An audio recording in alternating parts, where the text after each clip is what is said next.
Hello good morning students. तो अपन discuss कर रहे थे कि अपने लेसन में अपन जो मुख्य और कॉमन जो बीमारियां थी अपन वो पढ़ रहे थे, ठीक है। Important and common disease in human अपना ये चैप्टर चल रहा था, ओके। तो आज अपन जिस चीज के ऊपर डिस्कस करेंगे वो क्या है, अपन पढ़ रहे थे लास्ट जो अपना वीडियो था उसमें अपन ने डिस्कस किया था प्रोटोजोआ जनित जो रोग होते हैं वो कौन कौन से होते हैं, ठीक है। आज नेक्स्ट अपनी इन्फेक्शन डिसीज आएंगी, हेलमिंथीज जो होते हैं उन हेलमिंथीज के द्वारा कौन कौन सी डिसीज फैलाई जाती हैं।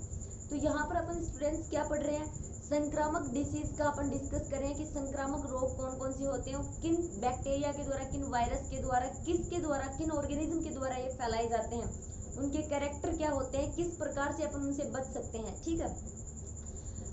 वैसे अपना ये जो हेलमिंथीज है इसकी सिर्फ 4 डिसीज हैं, 4-5 डिसीज, छोटा सा टॉपिक है ये अपना। उससे पहले अपन थोड़ा एक अलग टॉपिक पर डिस्कस कर लेते हैं। जैसे कि अब आपके पास पूरा का पूरा टाइम है, ठीक है। अभी आपकी स्कूलें नहीं लग रही हैं, कॉलेज वगैरह सब क्लोज हैं।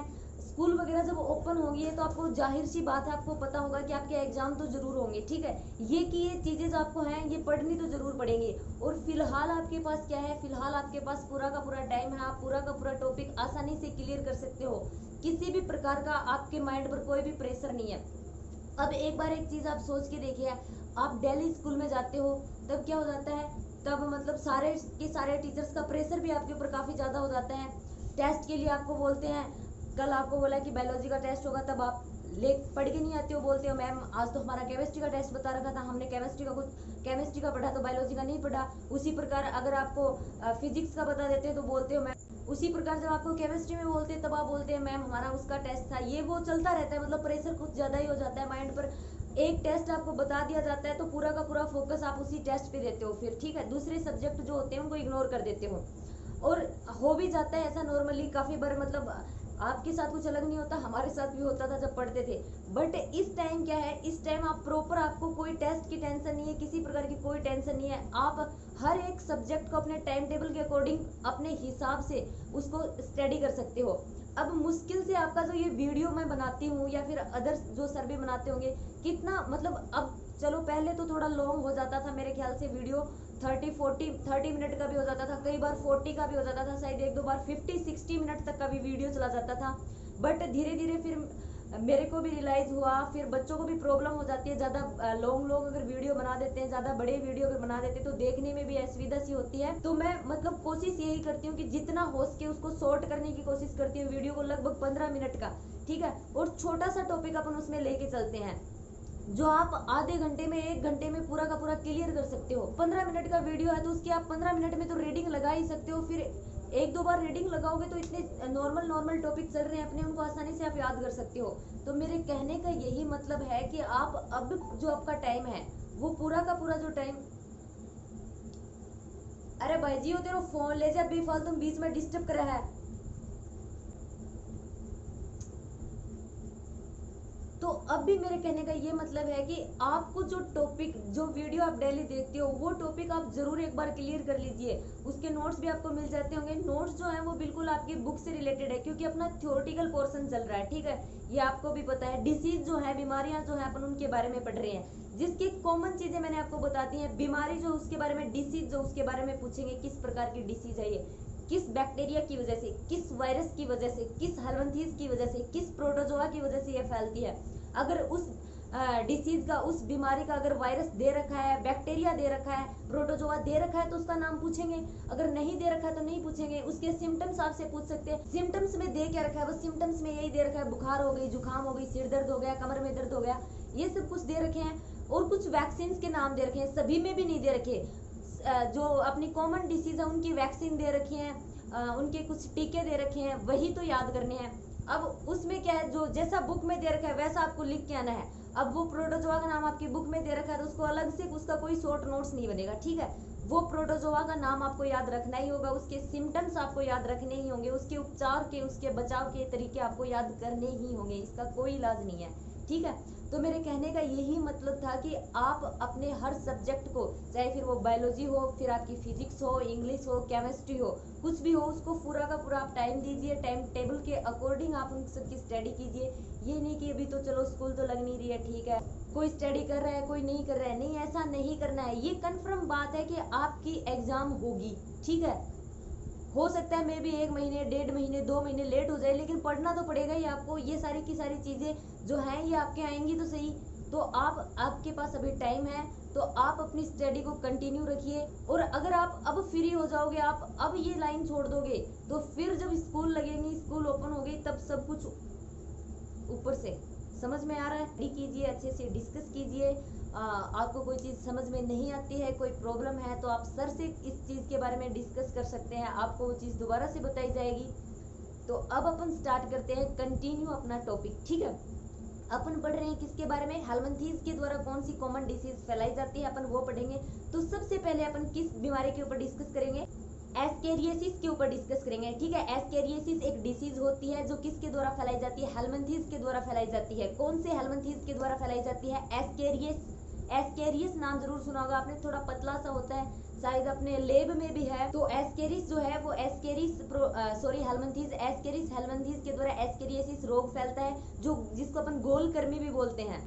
और अगर अपन इस डिसीज के, इस रोग की प्रसारण की बात करें, तो जो संक्रमित व्यक्ति होता है, संक्रमित व्यक्ति की विष्ठा या फिर जो मल पदार्थ होता है उसके द्वारा ये क्या होता है, बाहर मिट्टी में क्या होता है, ये जो अपना हेलमिंथेस जो होता है एस्केरिस, उसका वहां पर संक्रमण हो जाता है। और फिर वहां से जो भोजन के द्वारा या फिर जल के द्वारा, प्रदूषित जल के द्वारा ये क्या हो जाता है, एक संक्रमित व्यक्ति से एक स्वस्थ मनुष्य में इसका प्रसार हो जाता है। और प्रसारण जो होगा वो प्रोटोजोआ जनित हो या फिर हेलमिंथेस जनित हो, सभी की सभी डिसीज का होगा, किसी ना किसी प्रकार से जरूर होगा, क्योंकि सारे की सारी अपनी चाहिए हेलमिंथेस वाली डिसीज हो या फिर प्रोटोजोआ जनित हो या फिर वायरस जनित हो या फिर बैक्टीरिया जनित हो, क्या है कि अपनी सारी की सारी डिसीज इन्फेक्शन डिसीज है, ठीक है, संक्रामक रोग है। और जो अपने संक्रामक रोग होते हैं, ये संक्रामक रोग क्या होते हैं, एक संक्रमित व्यक्ति से एक स्वस्थ मनुष्य को फैलते हैं। ये लाइन शायद मेरे ख्याल से डेली अपन जब से अपने डिसीज का जो अपना चैप्टर स्टार्ट कर रखा है तब से डेली बोलती हूँ, और आपने पहले भी सुना होगा, ठीक है। तो इन्फेक्शन डिसीज जहां पर आ जाती है, ये कन्फर्म है, ये संक्रमित व्यक्ति से स्वस्थ मनुष्य को जरूर फैलेगी। अब ये जो अपना हेलमिंथेस होता है एस्केरिस, ये क्या करता है, ये मतलब बहुत खतरनाक होता है। कभी कभार अपनी बॉडी जो होती है, उसकी किडनी, स्पाइनल कॉर्ड, मेरुरज्जु जो होती है, ये अपना ब्रेन जो होता है, अपना मस्तिष्क होता है, अपनी जो मसल्स होती है, उन मसल्स में पहुंच कर क्या करता है, गंभीर रोग उत्पन्न करता है। और जो बेसिक ये एस्केरिस होता है, ये क्या करता है, अपनी जो आंत होती है, अपनी आंत से जो भोजन होता है, उस भोजन को ये अवशोषित करता है। और अपनी आंत की जो भित्तियां होती है, उन आंत की भित्तियों से ये रुधिर को चूसने का कार्य भी करता है, ठीक है। तो मतलब अगर भुचाओ की अपन बात करें, तो जैसे कि अपने को पता है, ये अपने संदूषित भोजन से, संदूषित अपना जो पानी होता है उनसे फैलता है। तो क्या है कि अपने को संक्रामक डिसीज पर जहां पर आ जाता है, तो कॉमन से लक्षण है, अपने को स्वच्छ जल का यूज करना चाहिए, जो फल सब्जियां हैं वो ताजा फल सब्जियों को अपने को यूज करना चाहिए, ढके हुए भोजन का अपने को यूज करना चाहिए, अपने आसपास के एरिया जो है उनको बिल्कुल साफ सुथरा रखना चाहिए। ये जो है ये कॉमन बातें होती है जो आप इन्फेक्शन डिसीज में लिख सकते हो, ठीक है। ये तो अपनी फास्ट डिसीज हो गई। सेकंड अगर अपन बात करें, सेकंड होती है एंड्रोबिएसिस, ठीक है। एस्केरियासिस सेकंड है अपनी एंड्रोबिएसिस। और अपना जो ये एंड्रोबिएसिस है, ये किस वजह से फैलता है, एंड्रोबियस वर्मिकुलेरिस की वजह से, ठीक है। एंड्रोबियस वर्मिकुलेरिस क्या पाया जाता है, हेलमिंथेस पाया जाता है, उसकी वजह से ये डिसीज जो होती है इसका प्रसार होता है। और अपने जो ये जो अपने हेलमिंथेस होते हैं, इनको अपन कर्मी बोलते हैं। आपको अगर पता भी हो तो लास्ट ईयर पूरा का पूरा क्लासिफिकेशन आप पढ़ के आए हैं, अगर याद किया था तो आपको याद होगा। अपन पूरे के पूरे प्रोटोजोआ जो है, अपने हेलमिंथेस जो थे, मोलस्का, आर्थ्रोपोडा, इकाइनोडर्मेटा एंड अपने कोडेट्स जो थे, उन कोडेट्स के बारे में भी सारी की सारी स्टडी अपन ने की थी। 11th क्लास में पूरा का पूरा क्लासिफिकेशन जो था वो अपना आया था। और जब ये एंड्रोबिएसिस डिसीज अगर किसी व्यक्ति को होती है, तो क्या होता है, ये ज्यादातर बच्चों में होती है, ठीक है। तो इससे भूख बहुत कम लगती है, बच्चों को नींद बहुत ज्यादा आती है, इस प्रकार के कॉमन सिम्टम्स बच्चों में दिखाई देते हैं। और ये किस वजह से फैलती है, ड्रेकनकुलस हेलमिंथेस की वजह से फैलती है। और इस ड्रेकनकुलस को गिनी कर्मी या फिर नारू नाम से जाना जाता है। और इस डिसीज में होता क्या है, इसमें ये होता है कि जो अपना ये ड्रेकनकुलस होता है, ये स्किन पर, त्वचा पर, कहीं पर भी, ये जो अपनी होती है फीमेल गिनी कर्मी होती है, ये कहीं पर विषैला पदार्थ जब इसका स्रावित होता है, तब वहां पर स्किन पर फफोला सा एक फोड़ा सा बन जाता है, वहां पर दर्द होता है, सूजन सी आ जाती है। और ये जो गिनी कर्मी होता है, ये अपने जो हाथ होती है, इनकी बाहों या फिर त्वचा जो होती है, स्किन जो होती है, इनकी परतों के नीचे रहती है। अगर अपन उपचार की बात करें, तो शल्य क्रिया जो होती है, उस शल्य क्रिया के माध्यम से इस गिनी कर्मी को क्या करना चाहिए, बॉडी से अलग करवा देना चाहिए, ठीक है। एंड नेक्स्ट अपनी डिसीज आती है टीनियसिस। और टीनियसिस जो होता है, ये फीता कर्मी की विभिन्न प्रकार की जातियों से फैलाया जाता है, जैसे टीनिया सोलियम के द्वारा, टीनिया सेजिनेटा, ठीक है, जिसमें टीनिया सोलियम जो है ना ये इंपॉर्टेंट है, ठीक है। टीनिया सोलियम के द्वारा किस प्रकार का डिसीज फैलाई जाती है, टीनियसिस। और इस डिसीज के अगर सिम्टम्स की बात करें, लक्षणों की बात करें तो क्या होता है, जो संक्रमित व्यक्ति होता है, फिर जो रोगी व्यक्ति होता है उसका पेट जो होता है, उदर जो होता है उसमें बहुत ज्यादा पीड़ा होती है, उसको पेन होता है। एंड इसके अलावा क्या होता है कि जो रोगी व्यक्ति होता है उसको भूख बहुत ज्यादा लगती है।